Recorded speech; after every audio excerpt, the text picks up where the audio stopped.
Welcome to Wealth Hustle 247 podcast, your trusted guide to financial literacy, business innovation, and entrepreneurial success. Learn how to grow your wealth, make informed decisions, and turn your ideas into profitable ventures. Are you investing in value or just buying into hype? Find out in Don't Chase Shiny Objects how to spot real value versus hype. Imagine for a second that you've finally done it. You've taken the leap. Right, the big jump. Yeah, exactly. You quit that totally suffocating, soul-crushing 9-to-5 job.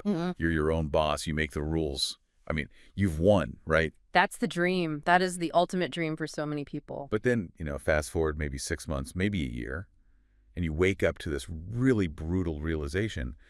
You are now working 80 hours a week just to avoid working 40 hours a week for someone else. Oh, yeah. It's so common. Right. You've basically traded one demanding corporate boss for this absolute tyrant of a boss, which is yourself. It's the ultimate entrepreneurial paradox, really. I mean, you set out seeking total freedom, but through just sheer force of will and honestly a lot of blind spots, you end up building your own cage. Yeah, you're like welding the bars yourself. Exactly. Welding the bars and locking yourself inside. And you're completely exhausted.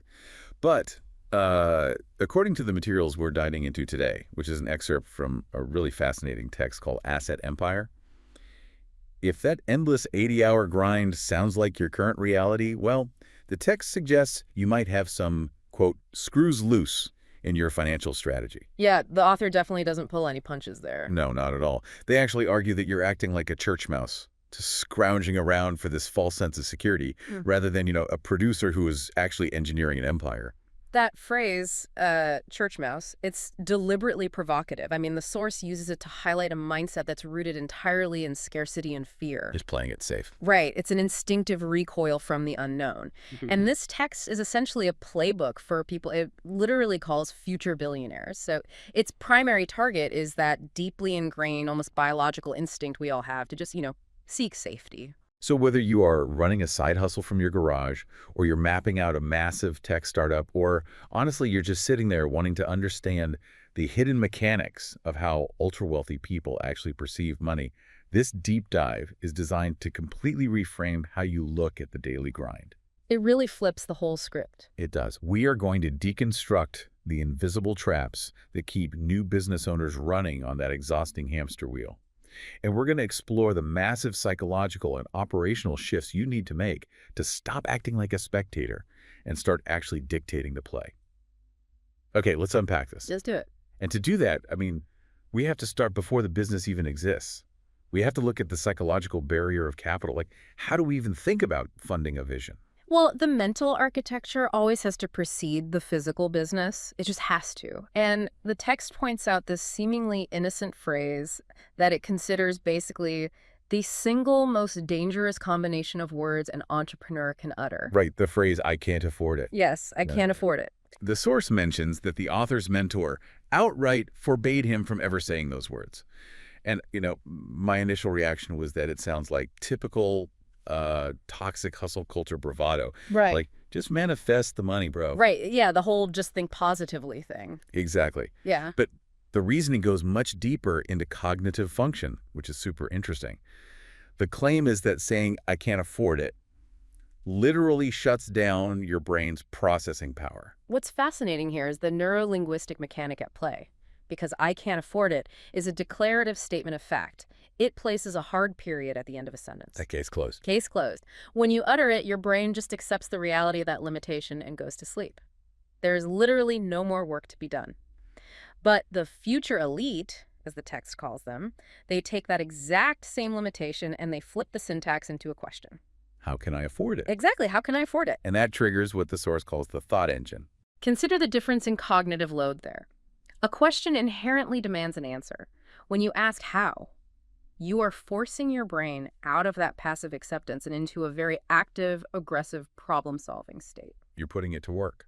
Yes, you stop being a victim of your crap bank balance and you become a creator of capital. You have to start, evaluating leverage, looking at partnerships, exploring alternative structures. Which brings us to a highly controversial stance in the text, regarding where that capital actually comes from once that thought engine is firing. The source makes this wild claim that only lazy people use their own money. It's a bold statement for sure. Now, I have to push back on this. Because, wait, isn't using other people's money incredibly risky? For most of us, debt is a dirty word. I mean, we are conditioned from childhood to save up, pay cash, avoid owing anyone anything. Yeah. So calling someone lazy for using their own hard-earned savings to fund their dream feels totally counterintuitive. I get that. It completely cuts against every piece of conventional financial wisdom we're taught. Right, like how does risking someone else's money make you smart? Well, the text is making a very sharp, vital distinction here between consumer debt and strategic leverage. When the average person hears the word debt, they instantly picture, maxing out a credit card for a depreciating asset, like a luxury vacation or a designer wardrobe. Stuff that just loses value immediately. Exactly. That is consumer debt, and it is entirely destructive. But the text is advocating for good debt, which is using other people's money, or OPM. But why is using your own cash considered lazy by the author? Because using your own cash completely removes all the friction of the free market.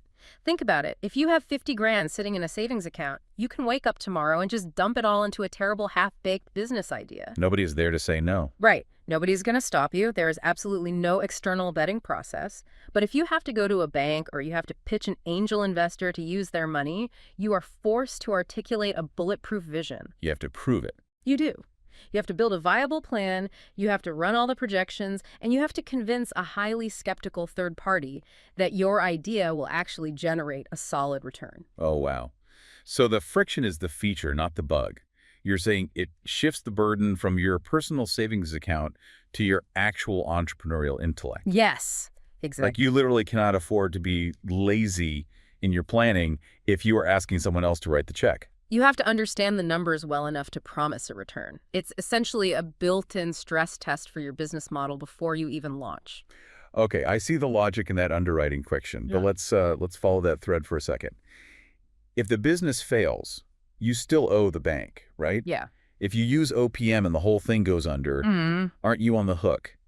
How is that supposedly protecting your assets better than just losing your own cash? See, that is the crucial pivot point where the psychology of funding meets the actual operational mechanics of the business. You aren't walking into the bank and signing a personal guarantee against your own house. Oh, I see. The people playing this game at the highest level, they operate through entities. Which leads perfectly into the execution phase.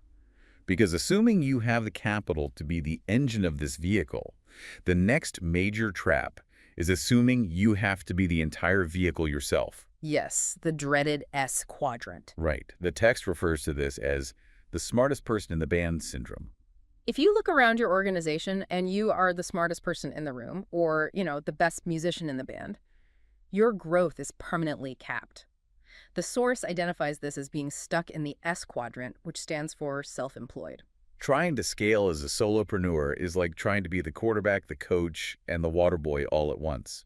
You might win a scrimmage, but you won't survive the season. That analogy is spot on. In the S quadrant, your income is inextricably linked to your physical labor and your finite time. You are the bottleneck. Because there's only one of you. Exactly. And the text argues that to break out of this, you must let go of control, which is the hardest thing for a quote-unquote good student trying to survive in the real world. You have to build a team of specialists who possess knowledge you just don't have. Like who? It specifically singles out two vital roles: a corporate attorney and a CPA who intimately understands the 6,000-page tax code. I mean, not exactly the glamorous visionary roles people put on their vision boards when they're launching a startup, right? Glamorous? No, not at all.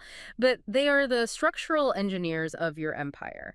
The text specifically highlights the need for a corporate attorney to protect you from what it calls the litigation lottery. The litigation lottery. That's the idea that in our current legal landscape, anyone can sue you for almost anything. Sure.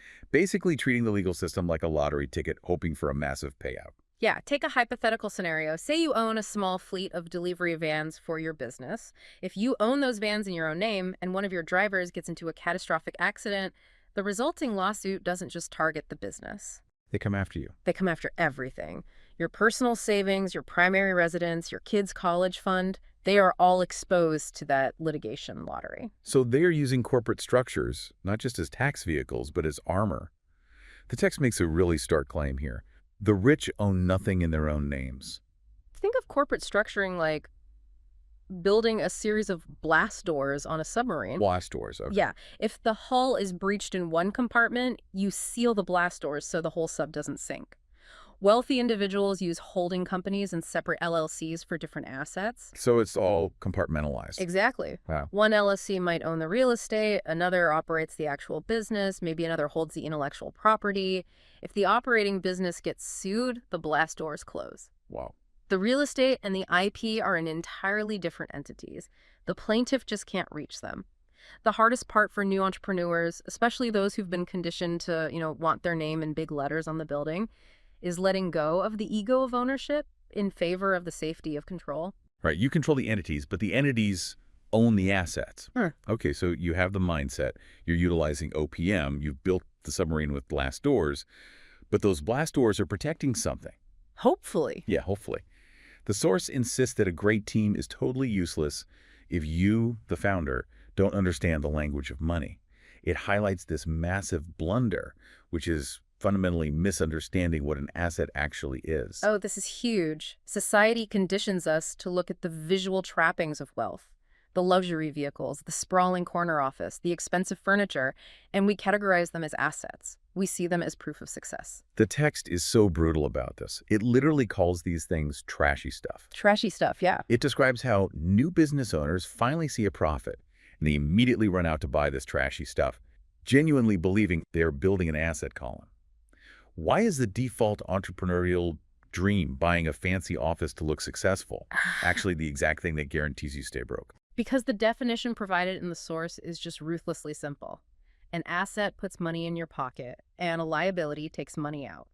It strips away all the complicated accounting jargon. So it's literally just direction of cash flow. Exactly. That fancy new company car, you have to pay for insurance, premium gas, regular maintenance, and it loses value the second you sign the paperwork.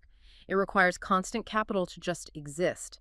It is pulling money out of your pocket. By definition, it is a liability. It's only an asset if you're, like, renting it out to someone else and it's generating revenue. Which brings us to a specific term the text treats as the holy grail of this entire philosophy: NOI. Net operating income. Right. It says if your business doesn't generate NOI, you don't actually have an asset. You just have a high-tax job that you can't quit. Break that concept down for me, because it seems really central to escaping the grind. NOI is the lifeblood of an empire. Many novice entrepreneurs, they build a business with a lottery ticket mentality. They hope to build it, hype it up, and sell it for a massive one-time capital gain. Like the big tech buyout. Exactly. But a capital gain is a singular event. The future billionaire's mindset focuses entirely on NOI, the steady, recurring cash flow that remains after all operating expenses are paid. The money that flows into your pocket, whether you are physically awake, asleep, or sitting on a beach somewhere. Precisely. If your business requires you to be at the desk to generate revenue, your NOI is zero because your labor is the product. True assets generate NOI independently of the founder's daily labor. Here's where it gets really interesting, because the source links this focus on NOI and corporate structuring directly to the most painful reality of all, the tax trap. Oh, yes. The trap. Let's look at the S quadrant again. You're a solopreneur, you've worked the 80 hours, you've finally generated a solid profit, you're exhausted, but you're proud. And then tax season arrives, and you discover you're effectively paying out at a 60% rate. It's soul-crushing. I mean, most people listening know taxes are high, but 60% sounds punitive. What are the actual mechanics causing that kind of drain? It is punitive, and the mechanics are straightforward, but honestly devastating. In the S quadrant, self-employed, you are legally classified as both the employee and the employer. Oh, right. So you pay your standard income tax bracket, but then you are also hit with the full burden of FICA and self-employment taxes. You pay the half an employer normally covers plus the half the employee covers. I did twice. Yeah. When you combine state, federal, and double self-employment taxes, a massively disproportionate amount of your labor is just siphoning off before you can even reinvest it. But the text doesn't just point out the trap, it provides the escape hatch. It states the ultimate goal is to migrate from the S quadrant into the B quadrant, which stands for big business, or the I quadrant for investor. The promised land. Right. And it makes a wild claim. By doing so, your tax rates can legally drop to 20% or even 0%. Now, to the average listener who sees a third of their paycheck vanish every 2 weeks, hearing that someone is legally paying 0% in taxes sounds like a straight-up white-collar crime. It sounds illegal, yeah. How does moving to the B or I quadrant mathematically erase a tax bill? If we connect this to the bigger picture, it requires a complete paradigm shift regarding what the tax code actually is. The average citizen views the tax code as this giant, terrifying rule book of penalties. Right, like a punishment. Exactly. But ultra-wealthy individuals and their specialized CPAs, they view the tax code as a map of government incentives. Meaning the government is actually trying to manipulate behavior. Yes. Look at it from a macroeconomic level. The government needs certain things to happen to keep society stable, but it is highly inefficient at doing them itself. It needs the private sector. Okay, look, what kind of things? It needs robust job creation, and it needs to provide housing for a growing population. So it essentially bribes the private sector to do the heavy lifting for them. Exactly the right way to think about it. The code is written to financially reward the entities that solve those problems. When you move to the B quadrant and build a business that employs 500 people, or you move to the I quadrant and use OPM to build a massive apartment complex, you are fulfilling the government's goals. Wow, okay. The mechanics of that 0% tax rate often come down to things like depreciation, which is a legal phantom expense that allows real estate investors to write off the degrading value of the building against the cash flow it generates. So the NOI comes in, but on paper, the depreciation zeroes out the profit, meaning there is technically no taxable income. Furthermore, they use mechanisms like 1031 exchanges to roll the profits from one property into a larger one without triggering a tax event. Yeah. You aren't exploiting a loophole. You are following the blueprint the government explicitly designed to incentivize development. You're just playing the game the way the board was set up, while the solopreneur in the S quadrant is playing by an entirely different, highly punitive set of rules. Which brings us to the final and perhaps most difficult hurdle. Because, you can understand the blast doors of an LLC. You can grasp the power of net operating income. You can hire the brilliant CPA to navigate the tax incentives. Sure. But none of that theoretical knowledge actually matters if you never take this swing. The final trap outlined in the text is the sheer terror of making a mistake, the paralysis of analysis. The source takes direct aim at how we are educated here. It notes that traditional schooling rigorously conditions us to fear failure. Right, from day one. Yeah, in an academic setting, if you make a mistake on a test, you are penalized. You get a bad grade. You are labeled a poor student. You are taught that there is one right answer and you must memorize it. It's an environment where compliance is heavily rewarded and deviation is severely punished. Why are we so deeply conditioned by the school system to view a failed business idea as a personal character flaw, rather than just, a necessary data point on the way to the right deal? This raises an important question about the fundamental mismatch between the industrial age model of education and the realities of the information age market. The text argues that playing it safe, being that good student who memorizes the answers and avoids all risk, is actually what makes you highly vulnerable or even stupid in the real world. Because the real world doesn't have an answer key. Exactly. In business, the test is always changing. The environment is entirely dynamic. You can't memorize the answers because there isn't one right answer. Mistakes aren't penalties. They are the exact mechanism by which you get smarter. The source uses a phrase I really love, fail forward. It bluntly states that an entrepreneur must be willing to look at 100 different deals or business ideas before finding the one that actually works. 100 deals. 100. Think about the mechanics of that. That means underwriting, running the NOI projections, and pitching OPM on 99 opportunities that you ultimately reject or that reject you. Consider the emotional stamina that requires. It requires a complete detachment from the ego of the good student. Yeah, because the good student wants an A+ on the first try. Right. They need to be right on the first try to feel smart. The successful producer knows that the first 99 evaluations are just data gathering. It's practice. And the text explicitly warns against letting the fatigue of looking at 100 deals drive you toward a quick fix. It warns against chasing shiny objects like, whatever the latest crypto craze happens to be, just because you see the herd moving in that direction. The herd mentality is the absolute antithesis of the future billionaire mindset. The herd is looking for a lottery ticket to escape the 80-hour week. They just want the pain to stop. Right. But the advice in the text is to ignore the noise, invest in a sector you actually understand and love, and rigorously study the underlying numbers until you master the mechanics of the game. It demands a hybrid of genuine passion and cold, hard, objective data analysis. So what does this all mean? If we trace the entire architectural blueprint this text lays out, it isn't just about business tactics. It's really a complete unwiring of conventional societal wisdom. A total rewiring. Yeah. You first have to hack your own brain, refusing to let the cognitive dead end of "I can't afford it" shut down your thought engine, and instead forcing yourself to ask, how? You have to shed the ego of being the smartest solo act in the room and construct a fortress of blast doors using corporate structures and a team of specialists. Yes. You have to learn to spot the difference between a trashy liability disguised as success and a true asset-pumping recurring net operating income into your life. You have to migrate across the tax quadrants, aligning your actions with macroeconomic incentives rather than suffering the penalties of self-employment.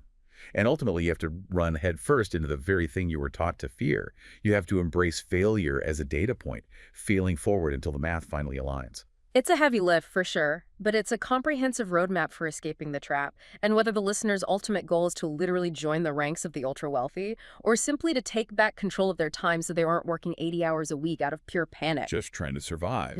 Exactly. The core objective is identical. It is about the reclamation of freedom. You achieve that freedom not by working harder, but by shifting your identity from a laborer to an architect. You construct systems, you utilize strategic leverage, and you build entities that generate value independently of your physical presence. You stop being a spectator waiting for a lucky break, and you become a player who understands how the board is actually set up. But, stepping back from all the financial mechanics, this leaves us with a truly fascinating psychological paradox to chew on. I'm intrigued. If the traditional school system is perfectly designed to churn out good students who desperately seek security and are terrified of making mistakes, well, what other safe life choices are you making right now in your career or your relationships that are actually the riskiest things you could possibly do? That's it for today's episode of Wealth Hustle 247. Be sure to follow, like, comment, and share with others. Keep pushing toward your goals, and we'll see you in the next episode.